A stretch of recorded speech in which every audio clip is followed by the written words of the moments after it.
আসসালামু আলাইকুম। আশা করি সবাই ভালো আছেন।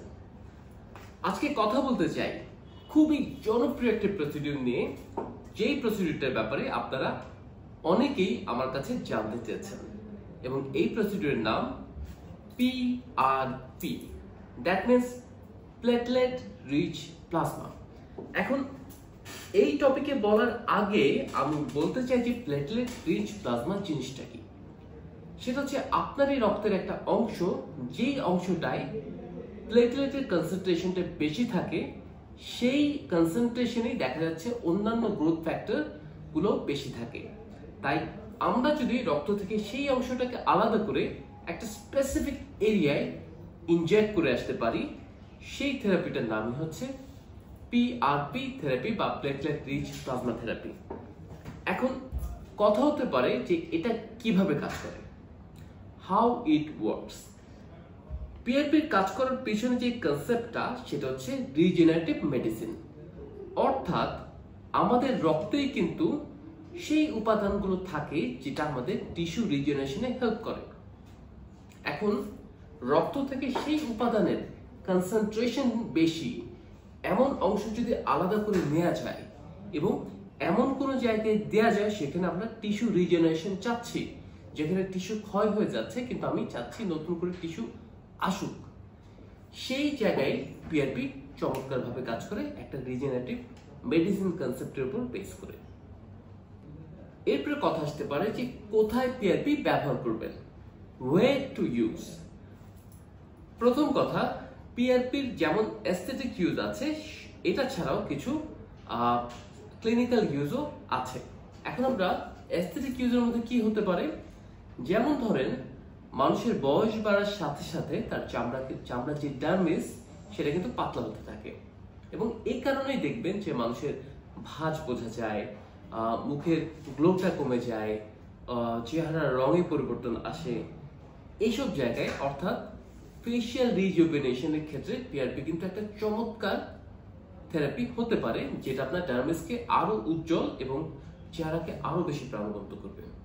এছাড়া ধরেন কারো চুল পড়ে যাচ্ছে, সেই ক্ষেত্রেও কিন্তু অনেকের চমৎকার একটা সমাধান হতে পারে পিআরপি, কারণ পিআরপির মাধ্যমে সেই হেয়ার ফলিকলগুলো যেগুলো রুগ্ন এবং শুকনো হয়ে গেছে সেগুলোকে আবার কিন্তু তারুণ্যদীপ্ত মোটা তাজা করা সম্ভব। তাই সেক্ষেত্রেও কিন্তু আমরা অ্যাস্থেটিক্সে পিআরপি অনেক ব্যবহার করে থাকি। এছাড়া আপনার আরেকটা পিআরপির বড় ধরনের ব্যবহার হচ্ছে ক্ষতে, যেমন কোনো ক্ষত বা ঘা শুকাচ্ছে না, সেই ক্ষেত্রে অনেক সময় দেখা যায় আমরা পিআরপি ইনজেকশনের মাধ্যমে সেই উন্ডটাকে আরো ভালোভাবে হিল করতে পারি। এরপরে যে কথাটা, সেটা হচ্ছে কিভাবে আপনি পিআরপি ব্যবহার করবেন অথবা হাউ টু ইউজ। প্রথমেই আমরা যাকে পিআরপি দিব তার রক্তের একটা অংশ আমরা তার ভেইন থেকে কালেক্ট করে নেব। সাধারণত আমরা হাত থেকে নিয়ে থাকি, দেখা যাচ্ছে যে কারো কারো ক্ষেত্রে 10 ml, কারো কারো ক্ষেত্রে 20 ml, ইভেন 30 ml পর্যন্ত আমরা কালেক্ট করে থাকি। এই রক্তটাকে আমরা সেন্ট্রিফিউজ করি, সেন্ট্রিফিউজ করে তার উপাদানগুলোকে আলাদা করে ফেলি, অর্থাৎ প্লাজমা এবং সেলটাকে আলাদা করা হয়। সেই প্লাজমাকে আবার সেন্ট্রিফিউজ করে প্লাজমার যেই অংশটায় সেই গ্রোথ ফ্যাক্টরগুলো বেশি থাকে সেটাকে আলাদা করে আমরা সিরিঞ্জে নেই, এবং একটা ইনসুলিন সিরিঞ্জের মাধ্যমে, যেটা খুবই সূক্ষ্ম একটা নেল, সেটা দিয়ে আমরা আমাদের যেই জায়গাটায় পিআরপি থেরাপি দিতে চাই সেখানে অল্প অল্প করে অনেকগুলো ইনজেকশন দিয়ে আসি। শেষ প্রশ্ন, পিআরপি থেরাপি কার কাছে নেবেন? পিআরপি থেরাপি অবশ্যই একজন কোয়ালিফাইড প্লাস্টিক সার্জন, যিনি হয় একটা একাডেমিক ডিগ্রি, সেটা হতে পারে এমএস অথবা এফসিপিএস করা, অথবা একজন কোয়ালিফাইড ডার্মাটোলজিস্ট, যিনি এই বিষয়ে খুব ভালো দক্ষতার সাথে পিআরপি থেরাপি দিয়ে থাকেন। এখন কথা হতে পারে কেন, কারণটা হচ্ছে দুই জায়গায় টেকনিক্যালি খুব নলেজ এবং স্কিলের প্রয়োজন হয়। প্রথমত পিআরপি প্রিপারেশনে, যে আপনি অ্যাকচুয়াল পিআরপিটা তৈরি করতে পারছেন কিনা, যেখানে প্রপার কনসেন্ট্রেশনে আপনার সেই গ্রোথ ফ্যাক্টরগুলো থাকবে।